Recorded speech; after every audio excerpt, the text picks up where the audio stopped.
Hey there, everyone. It is Friday, September the 25th. It's about 2 o'clock Central Time. Sorry, 3 o'clock Eastern Time.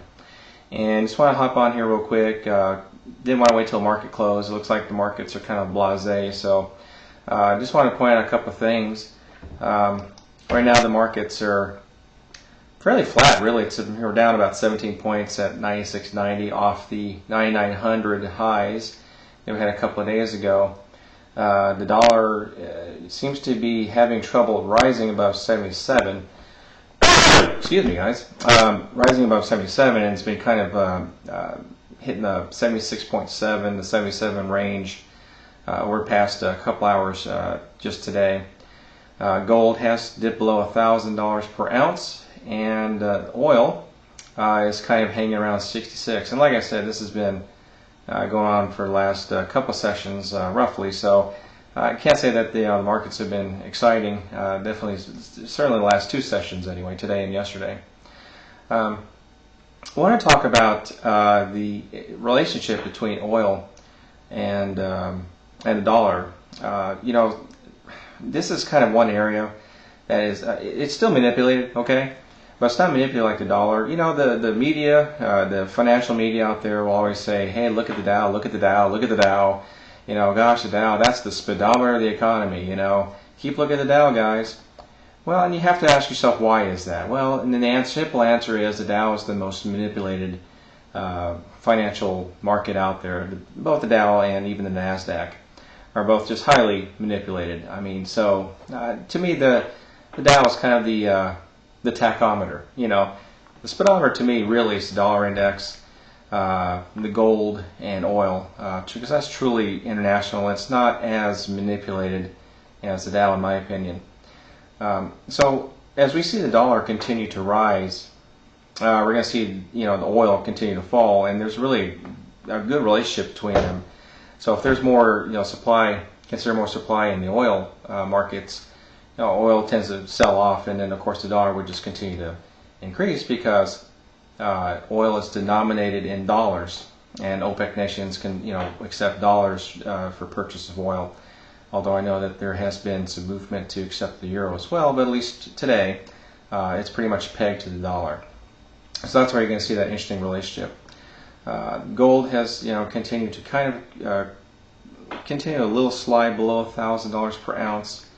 And the equity markets have also done kind of the same thing as well. So I really think that's more of a profit taking since we did have a high of 9,900 not too long ago. But I would continue to expect the equity markets to continue rising. As the dollar clearly can't get past 77, so I would expect the drop in the dollar to resume. It looks like perhaps the IMF has stopped selling their gold.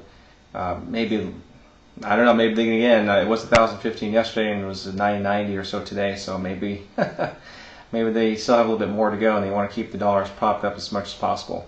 We'll just have to keep an eye on that. In other news today, which is kind of interesting, Mark Faber, who I idealize really, I think he's been one of the few economists out there to actually come out and tell us the truth, what he really thinks. I know he's kind of a Mr. Gloom and Doom, but when the numbers are such that that's all you got, at least he's out there to tell you. And what's interesting is he's kind of changed his way of thought. And I've talked about this in videos in the past. Mark Faber told Bloomberg that he would choose stocks over bonds and cash. And that's what I've been saying. I mean, I'm kind of impressed with myself that I've said that first. That I would say that the markets would the equity markets rise, but here's where I kind of differ with him. As we see the markets continue to rise, I mean, he's talking about S&P at 1250 and such. Well, the dollar will be falling, and it's kind of one of those games. Is the dollar going to fall so much more precipitously that an S&P of 1250, will be beneficial for you or not? That's a good question. I would suspect in order for us to get to 1250, the dollar would have to drop quite a bit. And, if the S&P is at 1250, so Dow's at, about 12,000, excuse me, or so, 13,000 even. if the Dow's around that point, you would suspect that the dollar would be quite a bit devalued too. So in the long run, you're really not that much better off. In today's dollars, that would look like more like 6,000 or 7,000. So again, those of us YouTubers out there and who've been saying the markets are going to crash, I mean, in real terms, absolutely, markets are going to crash. And so I would say I would still remain in gold, guys, gold and commodities as much as you possibly can. Physical gold seems to be, I guess it depends on what you think is going to happen. If you think there's going to be this Mad Max, everything's going straight to hell in a handbasket, maybe you want to consider, physically holding gold versus, ETFs and things like that. So that might be something.